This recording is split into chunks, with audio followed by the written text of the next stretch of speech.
டிவிக்கு இருக்கிறவங்களா தற்குறி தான். இத்தனை நாளா நானும் ஏதோ ஓகே நல்லவங்க படிச்சவங்க எல்லாம் நாளும் தெரிஞ்சவங்க அப்படின்னு நினைச்சிட்டு இருந்தேன்.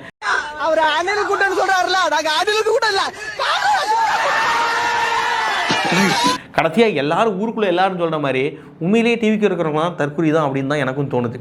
தம்பி கீழே இறங்கு, தம்பி கீழே இறங்குப்பா ப்ளீஸ். தற்குறி தற்குறி தற்குறி தற்குறி தற்குறி. வெல்கம் ஃப்ரெண்ட்ஸ், உங்கள் கேகே எம்இசிலிருந்து. என்னடா திடீர்னு இவன் வந்து டிகேவை தாக்கி களத்தில் இறங்கிட்டான் அப்படின்னு சொல்லிட்டு நிறைய பேர் பார்ப்பீங்க, தமிழ் எல்லாம் பார்த்துருப்பீங்க. எங்க அண்ணனுக்கு ஒன்னா எங்க அண்ணன் அடிப்பண்டா.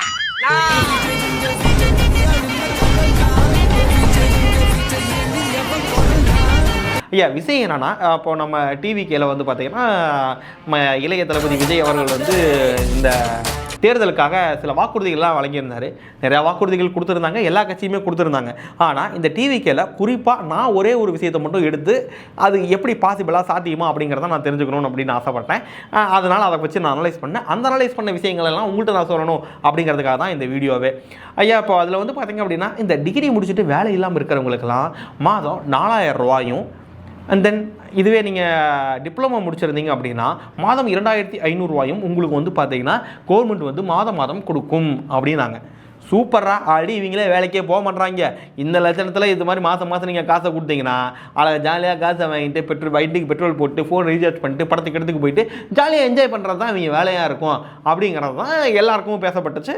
ஆக்சுவலாக அதுதான் பண்ணுவாங்க. இப்போ வேலை இல்லை, படித்து முடிச்சாச்சு, எனக்கு வேலை இல்லை, ஓகே சூப்பர், காசு மாதம் மாதம் கொடுக்குறாங்க, வீட்டில் சாப்பாடு போடுறாங்க, வேற என்ன வேணும் எனக்கு, கை செலவுக்கு அதாவது பாக்கெட் மணிங்க எனக்கு இப்போ கிடைச்சிருச்சு, இதுக்கு மேலே ஒரு பிரச்சனையும் கிடையாது, ஜாலியாக என்ஜாய் பண்ண வேண்டியதான். ஏன்னா இது ஜாலியாக என்ஜாய் பண்ணுறதுக்கு நம்ம கஷ்டப்பட்டு படித்தோம் அப்படிங்கிற மாதிரி தான் இன்னைக்கெல்லாம் யோசிக்கிறாங்க. ஆனால் இப்படி யாராவது யோசிச்சிங்கன்னா உங்களை நீங்களே சப்பு சப்புன்னு அப்பிக்க வேண்டியதான். ஆமாங்கய்யா, ஏன்னா இந்த தேர்தல் அறிக்கையில் இவர் சொன்னது இப்படித்தான் சொன்னார். வேலை வாய்ப்பு தாமத சூழல் நிதி உதவி 29 வயதிற்கு மேலும் வேலை வாய்ப்பில் தாமதமாகும் சூழல் உருவானால் மாதந்தோறும் பட்டதாரிகளுக்கு மாதம் 4000 ரூபாயும் மற்றும் டிப்ளமா படித்தவர்களுக்கு மாதம் 2500 ரூபாயும் இளைஞர் நலநிதியாக வழங்கப்படும். இது இளைஞர்களின் வேலை வாய்ப்பை தேட உதவும் ஓர் ஊன்றுகோலாக அமையும். பட் இதை உள்ள டீட்டெயில்டாக நான் பார்க்கும்போது இதில் என்ன சொல்லியிருக்காங்க அப்படின்னா, அதாவது டிகிரி முடிச்சுட்டு எம்ப்ளாய்மெண்ட் ஆஃபீஸில் பதிவு பண்ணவங்களுக்கு மட்டும் அப்படின்னு ஒரு வார்த்தை இருந்துச்சு. ஓ ரைட், அப்போ எம்ப்ளாய்மெண்ட் எக்ஸ்சேஞ்சில் பதிவு பண்ணவங்களுக்கு மட்டும்தான் இந்த மாதிரி மாதம் மாதம் காசு போகும். சரி ஓகே, அப்புறம் என்ன, படித்து முடிச்சு பதிவு பண்ணுறா காசை வாங்குகிறோம் அப்படின்னு நீங்களாம் யோசிச்சிருக்கலாம். ஆனால் அதுலேயும் ஒரு ட்விஸ்ட் வச்சு 29 வயசுக்கு மேலே இருக்கிறவங்களுக்கு மட்டும்தான் இது அப்படின்ட்டாங்க. 29 வயசுக்கு மேலே இருக்கணும், எம்ப்ளாய்மெண்ட்லேயும் பதிவு பண்ணியிருக்கணும், 29 வயசுக்கு மேலே இருந்தால் தான் இங்கே மாதம் மாதம் இந்த மாதிரி இந்த அமௌண்ட்டு வரும் அப்படிங்கிறாங்க. சரி ஓகே இருக்கட்டும், இது ஒரு வகையான ஒரு திட்டமாக இருக்கட்டும் அப்படின்னு சொல்லிட்டு நானும் யோசிச்சது வந்தாச்சு. அப்போ இப்போ படித்து முடிச்ச உடனே எனக்கு காசு வந்துன்னா வீட்டில் உட்காந்துக்கலாம் நினச்சிட்டு இருக்காதிங்க, அப்படிலாம் உங்களுக்கு வராதுங்கய்யா. இன்கேஸ் டிவிக்காகவே ஆட்சி அமைத்தால் இதெல்லாமே ஸோ எல்லாமே இஃப் பட்டு வச்சு தான் நம்ம பேச வேண்டியதாக இருக்குது. ஏன்னா நம்மளுக்கு ரிசல்ட்டும் சீக்கிரம் வந்துடும் நினைக்கிறேன். ஓகே, இப்போ நம்ம கதைக்கு வருவோம். இப்போ 29 வயசுக்கு மேலே உள்ளவங்க, டிகிரி முடிச்சவங்க, வேலையில்லாமல் இருக்கவங்களுக்கு இந்த மாதம் 4000 ரூபா கொடுக்குறோம் அப்படிங்கிற திட்டம் கொண்டு வர்றாங்கன்னா இந்த கேட்டகரியில் இருக்கிறவங்களை நீங்கள் எடுத்து லிஸ்ட் அவுட் எடுத்து பார்த்தீங்கன்னா தெரியும். கிட்டத்தட்ட 1,10,000 பேர் சில்லற அந்த மாதிரி இருக்கிறாங்க. நம்ம அப்ராக்சிமேட்டாக 1,00,000 பேர் அப்படின்னு வைப்போம். ஸோ 1,00,000 பேர் அப்படின்னா 1,00,000 × 4000 கிட்டத்தட்ட ஒரு 40 கோடி ஒரு மாதத்துக்கு செலவாகுது. ஓகேவா, ஒரு வருஷத்துக்கு போட்டிங்க அப்படின்னா 40 கிட்டத்தட்ட 400 கோடி, 480 கோடி, 500 கோடி அப்ராக்சிமேட்டாக வைங்கய்யா. ஒரு வருஷத்துக்கு கிட்டத்தட்ட 500 கோடி இதில் செலவாகும். ஆக 5 வருஷம் நம்ம வந்து பார்த்தீங்கன்னா பார்ட்டியில் ஆட்சி பண்ணுறாங்க அப்படின்னா 5 வருஷத்துக்கு 2,500 கோடி இதிலேயே செலவாகும். இந்த 2,500 கோடிக்கு அவங்களுக்கு பேசாமல் வேலையே கொடுத்துடலாம். அந்த 1,00,000 பேருக்கு வேலை கொடுத்துட்டா கூட வேலைக்கு போயிட்டு ஜாலியாக அது ப்ரொடக்டிவாகவும் இருக்கும், சம்பளம் வாங்கிக்கலாம். பட் இதைத்தான் இன்னொரு கட்சிக்காரங்க இந்த பக்கமாக வந்து அதாவது நம்ம என்டிகே கட்சி வந்து பார்த்தீங்கன்னா இதைத்தான் சொல்லிக்கிட்டு இருக்குது. பட் அது எந்த அளவுக்கு சாத்தியம் அப்படிங்கிறது நம்மளுக்கு தெரியாது, அது தெரியல. ஓகே, இப்போ நான் இதில் எடுத்துக்கிட்டு வந்த விஷயம் என்னென்னா ரொம்ப சிம்பிள்.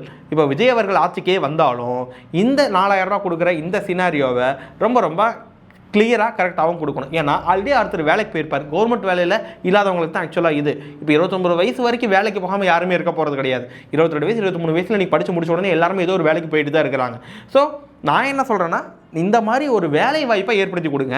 அப்படியே இல்லைனாலும் வேலை இல்லாமல் யார் இருக்கிறாங்க அப்படிங்கிற லிஸ்ட் அவுட் எடுங்க. அந்த லிஸ்ட் அவுட் எடுத்து கரெக்டாக ஃபாலோ பண்ணணும் நம்ம. ஏன்னா வேறு வழி கிடையாது. இப்போ நீ என்ன வேலைக்கு போயிட்டுருக்க, உனக்கு படித்த வேலைக்கு தான் போயிட்டுருக்கியா, அதுக்கான வேலை இந்த கம்பெனியில் இருக்குது, இந்த கம்பெனியில் இருக்குது, இங்கே நீ வேலைக்கு போ, அங்கே நீ வேலைக்கு போ அப்படிங்கிறத அவங்களை அனுப்புங்க. 3 டைம் 4 டைம் கம்பெனி கொடுத்தும் அவங்க வேலைக்கு போகலைன்னா அவங்களுக்கு ஏன் கவர்மெண்ட் செலவு பண்ணணும் அப்படிங்கிறத கவர்மெண்ட் ரொம்ப ரொம்ப தெளிவாக யூஸ் பண்ணணும். ஆக்சுவலாக இந்த 4000 கொடுக்குற ஆப்ஷனே நல்ல ஆப்ஷன் தான்.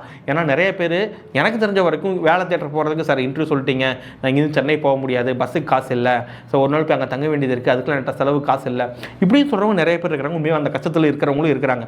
அவங்களுக்குலாம் இந்த மாதிரியான ஒரு ஸ்கீம் வந்து ஒரு நல்ல விஷயமா இருக்கும். ஒன்று சாலையில் அந்த ஓரத்தில் நில்லு, இல்லை இந்த ஓரத்தில் நில்லு, நீ நடுவான நில்லாம் லாரி அடிச்சு செத்து போயிடுவா பார்த்து. ஆனால் இவங்க வந்து 29 வயசுக்கு மேலே உள்ளவங்க கவர்மெண்ட் வேலை கிடைக்காதவங்களுக்கு மட்டும்னா, கவர்மெண்ட் வேலை கிடைக்கணும் 29 வயசு வரைக்கும் வேலைக்கு போகாமல் யாருமே இருக்க மாட்டாங்க வீட்டில். அது உங்களுக்கே தெரியும். ஆக ஒரு ப்ரைவேட் கம்பெனியில் 30,000 35,000 40,000 சம்பளம் வாங்குற ஒருத்தனுக்கு எதுக்கு மாதம் 4,000 ரூபா கவர்மெண்ட் கொடுக்கணும் அப்படிங்கிற ஒரு கேள்வி எனக்கு வருது. ஆக நம்ம டிவிக்கே இன்கேஸ் ஆட்சிக்கு வந்தால் இந்த ஒரு திட்டத்தை செயல்படுத்துறதுக்கு முன்னாடி இன்னும் ஆலோசகர்கள் எல்லாம் கூப்பிட்டு இன்னும் தெளிவாக ஆலோசனை பண்ணி இந்த திட்டத்தை க்ளீனாக எக்ஸிக்யூட் பண்ணுனா கண்டிப்பாக வந்து பார்த்திங்கன்னா நம்ம மாதிரி இளைஞர்களுக்கு யூஸ்ஃபுல்லாக இருக்கும். சரி, இதுக்கேன்னா நீ டிவிகேவை திட்டுற அப்படின்னா, ஐயா நான் டிவிகேவெல்லாம் திட்டல, யாரையுமே திட்டல. எனக்கு இதில் வந்து பார்த்தீங்கன்னா இந்த மாதிரி ஒரு கருத்து வந்துச்சு. அதனால் இதுக்கு போய் ரிசர்ச் பண்ணும்போது எனக்கு இதெல்லாம் கிடச்சிச்சு. ஆக இப்போ இந்த நீங்கள் வீடியோ பார்த்துட்டு இருக்கிற நீங்கள் யாராவது வேலை தேடிட்டு இருந்தீங்கன்னா என்னால் பண்ண முடிஞ்சது இதுதான். எஸ், நீங்கள் வேலை தேடிட்டு இருந்தீங்கன்னா நம்ம லிங்க் ஒன்று வச்சுருக்கோம், அப்ளிகேஷன் லிங்க்கு கீழே டிஸ்கிரிப்ஷனில் இருக்கும், செக் பண்ணுங்கள். அந்த லிங்க்கில் போய் உங்கள் டீட்டெயில் ஃபில் பண்ணுங்கள். ஏதோ எங்களால் முடிஞ்ச வேலையை உங்களுக்கு நாங்கள் வாங்கி தரோம். பட் உங்களுக்கு ரெலவெண்ட்டான இன்ஜினியரிங் வேலை மட்டும்தான் நாங்கள் வாங்கி தரோம். சரிங்களா? சும்மா ஏதோ ஒரு வேலைக்கு போ, இந்த டிரைவர் வேலைக்கு போ, இந்த ஸ்விக்கிக்கு போ அப்படிங்கிறதெல்லாம் நம்ம அனுப்ப மாட்டோம். ஸோ ஒன்லி இன்ஜினியரிங் உங்கள் கோர் ரிலேட்டடான ஜாப்புக்கு நாங்கள் அனுப்பிச்சி விட்றோம். இதுக்கு எந்த சார்ஜஸும் நாங்கள் பண்ணுறது கிடையாது. இது வந்து சமூகத்துக்கு எங்களால் பண்ண முடிஞ்ச இந்த விஷயத்தை நாங்கள் எப்போவுமே பண்ணிக்கிட்டே இருப்போம். இந்த சேனலை நீங்கள் இப்போ தான் ஃபஸ்ட்டு டைம் பார்க்குறீங்க அப்படின்னா மறக்காம சப்ஸ்கிரைப் பண்ணி விட்டு பெல் ஐக்கானை கிளிக் பண்ணி வைங்க. ஏன்னா நாங்கள் வேலைவாய்ப்பு சம்மந்தமாக மெயினாக இன்ஜினியருக்கு வேலைவாய்ப்பு சம்மந்தமாக போடக்கூடிய வீடியோஸ்லாம் அப்போ தான் உங்களுக்கு நோட்டிஃபிகேஷனாக வந்து சேரும். Thank you so much.